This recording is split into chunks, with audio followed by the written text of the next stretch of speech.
새해가 두 번 있으니까 새해도 건강하시고 하나님과 동행하시는 해가 되시기를 축복합니다.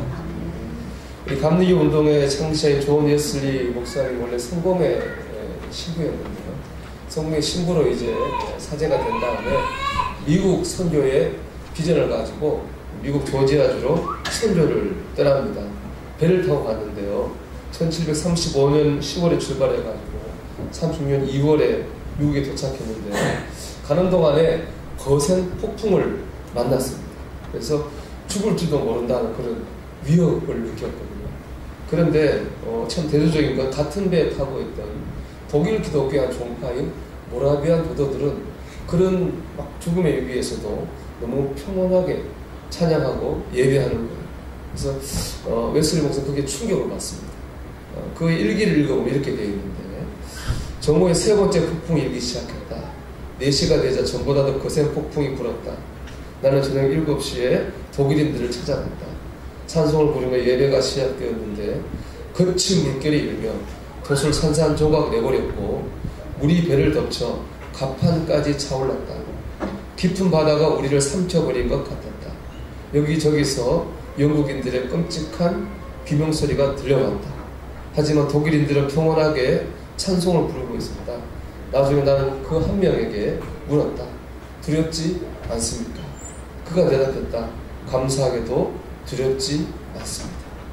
웨슬리 목사님은 그들의 그 두려워하지 않고 지금 배가 지금 뭐 완전 난파 직전인데도 두려워하지 않고 찬송하고 예배하는 모습에 충격을 받았습니다.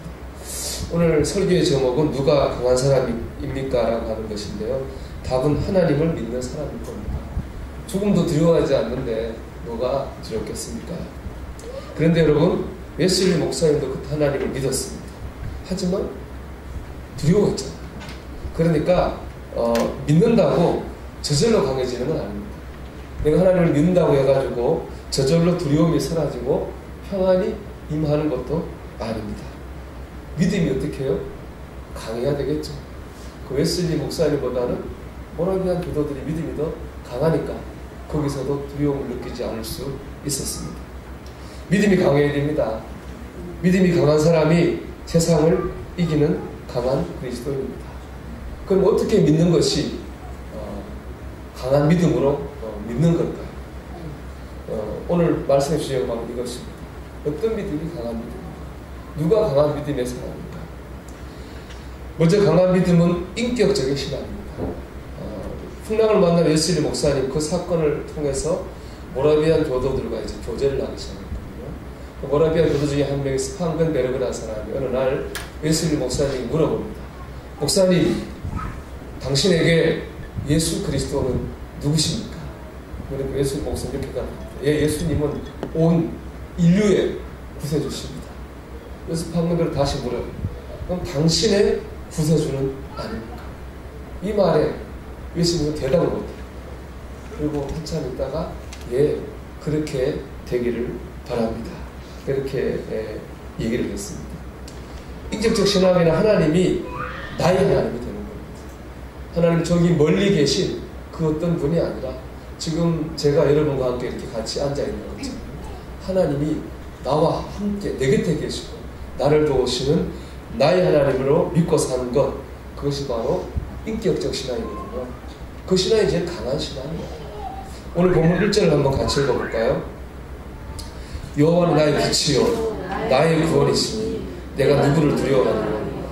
여호와는 내 생명의 능력이시니 내가 누구를 무서워하리요. 아멘. 다윗에게 하나님은 누굽니까? 오늘 말씀 1절 보니까 나의 빛입니다. 나의 구원입니다. 나의 능력입니다. 이게 바로 인격적 신앙입니다. 하나님이 나의 빛이 되시고 나의 구원이 되시고 나의 능력이 되시는 것입니다. 여러분의 하나님은 어떤 분이십니까? 여러분의 빛인가요? 여러분의 나의 힘입니까? 여러분의 나의 구원이신가요? 하나님이 나와 함께 하나님이 될 때 우리는 강한 사람이 됩니다. 작가 은희경 씨가 쓴 너는 그 강을 어떻게 건넜는가 이런 글이 있습니다. 지금 눈앞에 저 남 모르는 사람이 피를 콸콸 쏟는다 해도 몇 분 후면 나는 다른 곳으로 시선을 돌릴 것이다. 그러나 만약 어떤 계기로 그를 사랑하게 되면 모든 것은 달라집니다. 그의 시선이 가는 방향에 따라 내가 행복해지기도 하고 불행해지기도 할 것이다. 특별한 사람이란 없다. 특별한 관계에 의해서 특별해질 뿐이다. 특별한 관계가 특별한 사랑을 만듭니다. 하나님이 나의 하나님이 되고 나는 하나님이 책임지고 도우시는 하나님의 백성이 되는 것이겠죠. 그것이 바로 인격적 신앙입니다. 하나님은 나의 하나님이고 나는 하나님이 책임지시는 하나님의 백성 되는 것입니다. 그 신앙이 제일 강한 신앙일 것입니다. 여러분, 하나님이 나의 하나님 되시는 그 인격적 신앙을 가지고 사시기를 주님으로 축원합니다. 그리고 두 번째 인격적 신앙은요, 신앙적 경험을 통해서 만들어집니다. 어떻게 우리가 인격적 신앙을 가질 수 있을까요? 그건 체험입니다. 그런 얘기 하잖아요. 이 신학책을 100권 읽은 사람보다 감기에 걸렸는데 기도해가지고 그 병이 나은 사람이 하나님을 더 잘 압니다. 그런 얘기가 있습니다. 그만큼 신앙생활에는 체험이 중요하다는 그런 얘기입니다. 오늘 1절에 나온 이 다윗의 고백은 다윗이 연구하고 노력해서 생긴 게 아닙니다. 경험에서 생긴 거예요. 2절을 같이 읽어볼까요? 악인들이 내 살을 먹으려고 내게로 왔으나 나의 대적들, 나의 원수들인 그들은 실족하여 넘어졌도다. 아멘. 이건 어떤 넘어졌도다. 과거입니다. 과거. 다윗의 과거가 2절입니다. 그러니까 다윗은 과거에 자기의 적들이 자기를 공격했는데 하나님이 그걸 이기게 하시는 것을 과거에 경험했거든요. 2절이 과거라면 3절이 현재죠. 3절 같이 현재와 미래겠죠. 3절 같이 읽어보겠습니다. 군대가 나를 대적하여 춤출지라도 내 마음이 두렵지 아니하며 전쟁이 일어나 나를 치료할지라도 나는 여전히 태연하리로다. 아멘. 과거 이런 경험을 했기 때문에 지금 앞으로 군대가 나를 포위해서 공격해 나는 어떻게 해요? 태연하게 살 수 있다는 말입니다. 이 지금의 믿음, 미래를 향한 내 믿음이 어떻게 생겼습니까? 과거의 신앙적인 경험을 통해서 이런 강한 믿음이 생기게 되었습니다. 여러분, 과거의 경험이 현재의 나를 만듭니다. 작은 또 체험들이 결정적 순간에 나를 강하게 만듭니다. 우리 사무엘상 17장 보면 다윗이 거인 골리앗과 싸우잖아요. 그때 다 말립니다. 심지어 자기를 위해 싸우겠다는 사울 왕도 다윗을 말립니다. 17장 33절의 말씀 같이 읽어보겠습니다.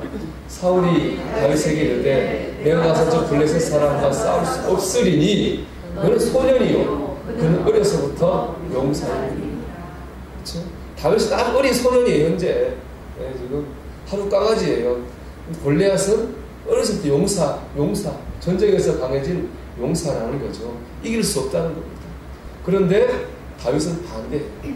나는 싸울 수 있고 이길 수 있습니다. 그 근거가 뭐냐? 과거의 경험이에요. 우리 17장 우리 34절에 36절의 말씀 같이 읽어보겠습니다.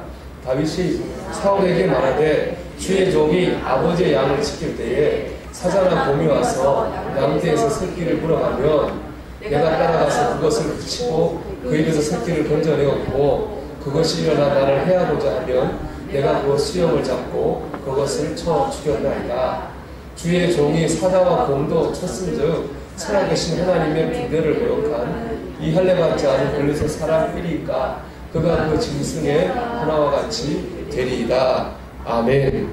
그러니까 다윗이 목동으로 살 때 경험이잖아요. 목동으로 살 때 맹수가 양을 먹으러 오면 다윗이 기도했겠죠. 기도하고 나가면 하나님께서 그 맹수를 물리주셨거든요. 일상 속에서 그 경험이 쌓여서 결정적 순간 골리앗과 싸워야 될 그 순간에 다윗을 싸울 수 있게 이길 수 있는 힘이 된 겁니다. 그래서 다윗의 고백이 이렇습니다. 다 같이 읽어볼까요? 전쟁은 여호와께 속한 것인즉 그가 너희를 우리 손에 넘기시리라. 아멘. 이런 믿음을 가지게 된 건 어디서 생긴 겁니까? 과거에 일상 속에서 하나님을 경험했던 경험이 쌓여가지고 바로 이런 결정적 순간에 필요한 믿음이 생기게 된 것입니다. 여러분 그렇습니다. 일상에서 하는 작은 신앙적 경험이 모여가지고 결정 순간에 난 이기게 하는 믿음의 능력이 됩니다. 27편 1절은 제게서 각별합니다. 제가 참 두려웠을 때가 있었거든요. 굉장히 두려웠는데 그때 이 말씀이 제게 왔어요. 그리고 이 말씀을 제가 매일 그 두려움이 올 때마다 암송했어요. 그러니까 정말 두려움이 사라지고 평안이 오더라고요. 지난주에 큰애가 시험을 봤거든요. 걱정이 많았겠죠. 제가 전날 밤에 이거를 카톡으로 보내줬어요. 그리고 제가 간증을 하고 전화로 기도해 줬어요. 하나님이 내가 이랬는데 이 말씀을 내가 붙들고 하나님 평안 주시더라. 하나님 너 함께 할 거야 하고 제가 기도해 줬거든요. 제가 그렇게 할 수 있었던 것은 제가 그런 경험을 했기 때문입니다. 여러분 하나님을 경험하기를 사모하십니다. 그런 경험이 모여가지고 세상을 이기는 강한 믿음이 될 줄 믿습니다. 이를 위해서 두 가지를 구체적으로 고민하려고 합니다. 첫째는 작은 일에도 여러분 구체적으로 기도하십시오. 작은 일에 구체적으로 기도하십시오. 제가 설교 준비하다가 다윗에 대한 여러 자료를 찾았는데 그중에 인터넷 블로그에서 묵상을 하는 걸 보고 참 은혜를 받았습니다. 사무엘하 5장 17절의 말씀인데 다윗이 왕이 됐다는 얘기를 듣고 블레셋 군대가 막 쳐들어옵니다. 그 다윗이 어떻게 하느냐? 하나님께 기도합니다. 우리 사무엘하 5장 19절 말씀 같이 읽어보겠습니다. 다윗이 여호와께 여쭈었는데 내가 블레셋 사람에게로 올라가니까 여호와께서 그들을 내 손에 넘기시겠나이까 하니 여호와께서 다윗에게 말씀하시되 올라가라 내가 반드시 블레셋 사람을 내 손에 넘기리라 하시니라. 아멘. 하나님 다윗이 뭐였습니까? 하나님께 기도했죠. 여호와께 여쭈었습니다. 이겼거든요. 근데 또 조금 있다가 블레셋 사람이 또 쳐들어옵니다. 다윗이 어떻게 했을까요? 또 기도했습니다. 이번에는 하나님이 좀 더 구체적으로 다윗에게 응답하셔요. 그 다음 말씀 보겠습니다. 다윗이 여호와께 여쭈니 이르시되 올라가지 말고 그들 뒤로 돌아서 뽕나무 숲을 맞은편에서 그들을 기습하되 뽕나무 꼭대기에서 걸음 걷는 소리가 들리거든 곧 공격하라. 그때 여호와가 너보다 앞서 나아가서 블레셋 군대를 치료하신지라. 아멘. 이제 하나님 아직 다윗이 또 기도하니 하나님 구체적으로 아주 응답하시죠. 그죠? 뽕나무 숲에 있다가 걸음 걷는 소리가 들리면 그때 공격해라. 그럼 이기게 하시라. 이 말씀을 묵상한 그분이 이런 제목을 전합니다. 하나님은 구체적인 기도에 구체적으로 응답하십니다. 다윗이 모든 일에 기도했잖아요. 하나님 어떻게 응답하셨느냐? 구체적으로 응답하셨습니다. 이런 구체적인 기도와 구체적인 응답을 통해서 다윗은 하나님을 구체적으로 경험했어요. 자연스럽게 하나님이 나와 함께 생활하시는 것을 느낄 수밖에 없게 된 것입니다. 여러분 삶의 모든 일을 기도하십시오. 작은 일상도 기도의 제목이 되어야 됩니다. 그리고 구체적으로 기도하십시오. 그럴 때 하나님은 구체적으로 기도합니다. 제가 이번에 명절이라 이제 잠깐 우리 친구들을 만나는 과정이 있어서 목사님 부부인데 만났어요. 그 중에 사모님 한 분이 딸이 제가 저희 있는데 살을 위한 기도를 이렇게 하고 있더라고요. 신앙이 좋고 인격이 온유하고 잘생기고 능력 있는 사이를 만나게 되면 기도하고 있다는 거예요. 한마디로 뭐죠? 다 있는 사람 만나게 되라는 얘기죠. 그래서 제가 좀 심하지 않나 속으로 저건 욕심이 아닐까 그런 생각을 했거든요. 근데 그 사모님께 기도할 수 있는 이유에 저는 좀 은혜를 받았어요. 그 자체는 우리가 인간의 욕망이 들어가 있다 할지라도 그렇게 기도할 수 있는 이유는 뭐냐? 과거에 그런 구체적인 기도 응답을 받아봤으니까 그런 기도한다는 그러면서 이런 얘기죠. 자기는 먹고 싶은 게 있으면 하나님 그걸 먹게 해달라고 기도한다. 하나님 먹게 해주셨다는 거예요. 그분의 간증이. 그런 뭐 사실 작은 거잖아요. 먹으면 어떻고 안 먹으면 어때요. 그죠? 그런 작은 것들인데 그런 작은 기도의 경험들이 이제 쌓이니까 또 이런 기도도 할 수 있구나 하는 생각이 들었습니다. 물론 믿으면 더 높은 단계가 있습니다. 모든 걸 내려놓는 단계가 있겠죠. 하지만 저는 여러분이 구체적으로 기도하고 구체적으로 응답받는 과정을 꼭 거치게 됩니다. 꼭 거쳤으면 좋겠습니다. 왜냐? 그런 과정을 통해서 하나님이 저기 멀리 계신 분이 아니라 나와 함께 숨쉬고 나를 지키시는 나의 하나님으로 경험될 수 있기 때문에 그렇습니다. 학교에서도 그렇고요. 직장에서도 그렇고 일터에서도 그렇습니다. 꼭 무슨 일이 생겨야 기도하나요? 오늘 하루 일종록 기도하는 거죠. 하나님 제가 오늘 이렇게 이런 일을 할 거고 이런 사람을 만나고 이런 걸 할 건데 하나님 도와주세요. 물론 기도하는 여러분 매일 일상을 할 수 있을지도 몰라요. 하지만 그럼에도 불구하고 그것을 붙잡고 기도할 때에 하나님의 역사를 경험하게 될 줄 믿습니다. 작은 일상에서 구체적으로 기도하고 구체적으로 응답받게 되시기를 주의 이름으로 축원합니다. 두 번째, 결단하는 신앙생활을 해야 됩니다. 믿음으로 결단하는 자리에서 우리는 하나님을 만납니다. 역사를 좀 성경에 보면요, 결단을 표현할 때 나오는 단어가 있어요. 표현이 있어요. 아침에 일찍이 일어나. 이런 표현이 성경에 나오거든요. 그건 대부분 다 결단할 때 써요. 예를 들면 아브라함이 아들 이삭을 제물로 바쳐 예배하러 갈 때 어떻게 언제 일어났느냐? 아침에 일찍이 일어났어요. 여호수아가 이스라엘 백성을 이끌고 가나안 정복 전쟁을 시작한 요단강을 건너거든요. 요단강을 건너러 가는 그날 아침에 일찍이 일어났어요. 이게 다 결단을 표현한 단어입니다. 왜냐하면 결단이 필요한 일이잖아요. 아들을 죽여서 예배드리는 거 결단이 필요하죠. 전쟁하는 일 결단이 필요하죠. 그들은 결단했습니다. 결국 어떻게 되었나요? 아브라함은 하나님께서는 이삭 대신에 다른 제물을 이미 예비해 놓으셨습니다. 하나님은 아브라함 여호와 일에 예비해 놓으신 하나님의 은혜를 경험하게 됐습니다. 여호수 어떻게 됐습니까? 요단강 물이 갈라지는 기적을 체험했습니다. 만약에 그들이 결단하지 않았다면 어떻게 됐을까? 그랬다면 여호와 일의 하나님을 만나지도 못했을 것입니다. 요단강이 갈라지는 기적도 경험하지 못했을 것입니다. 여러분, 결단하는 자리에서 하나님을 만납니다. 제 인생의 가장 큰 결단의 순간이었다면 생각해보면 신학교 가기를 결정했다. 그때였다고 생각합니다. 왜냐하면 저희 가정이 신앙적으로나 가정적으로 신학교 가는 거 원치 않았고 반대했기 때문에 신학교 지원을 했거든요. 지원했지만은 돈도 없었고 살 집도 없었는데 시험 치러 온 그날 제가 취업이 돼가지고 올림픽 선수 아파트 동사무소에서 취업이 됐잖아요. 거기 최신식 샤워실이 딸린 숙직실이 제 방이 됐어요. 매달 받는 월급은 등록금 하고도 혹시 남는 큰 돈이어가지고 모든 문제를 해결됐죠. 제가 생각해보면 만약 제가 그때 결단하지 않았다면 이런 하나님 만날 수 있었을까요? 이게 사실은 그런 줄 저는 몰랐잖아요. 제가 몰랐을까요? 아무도 몰랐잖아요. 아무도 몰랐는데 제가 믿음으로 살기를 결단할 때 그것을 얼마나 받았느냐가 중요한 게 아니라 하나님이 이렇게 하시는구나 라고 하는 것을 경험할 수 있었습니다. 여러분, 결단하는 자리에서 우리는 하나님을 경험합니다. 본문에 딱 다윗의 결단은 뭐냐? 무슨 일이 있어도 하나님만 바라고 의지하겠다는 결단입니다. 우리 7절 상반절의 말씀 같이 읽어보겠습니다. 여호와여, 내가 소리내어 부르짖을 때에 들으시고. 아멘. 8절 하반절의 말씀 읽어보겠습니다. 너희는 내 얼굴을 찾으라 하실 때 내가 마음으로 주께 말할 때 여호와여, 내가 주의 얼굴을 찾으리이다 하였나이다. 아멘. 다윗의 결단 두 개입니다.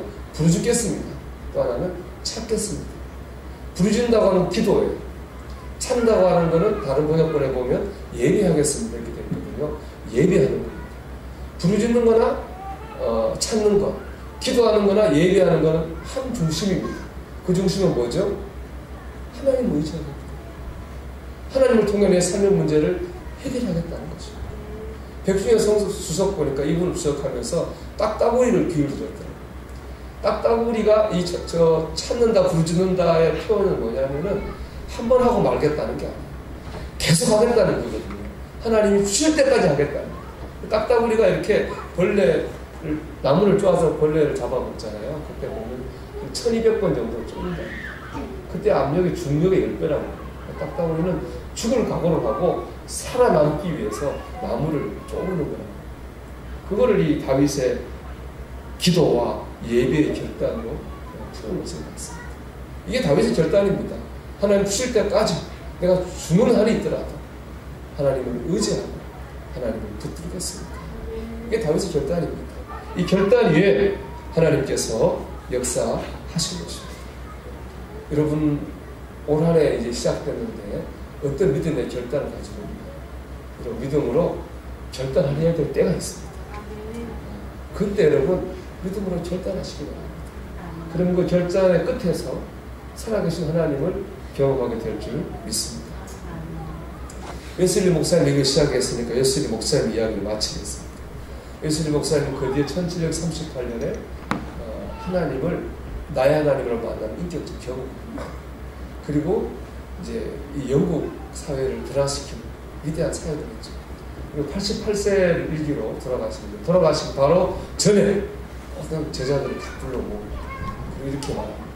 세상에서 좋은 것 중에서 제일 좋은 거는 하나님이 나와 함께 하신다 라는 말씀을 딱 남기고 돌아가셨어요. 여러분, 이게 바로 인격적 신앙입니다.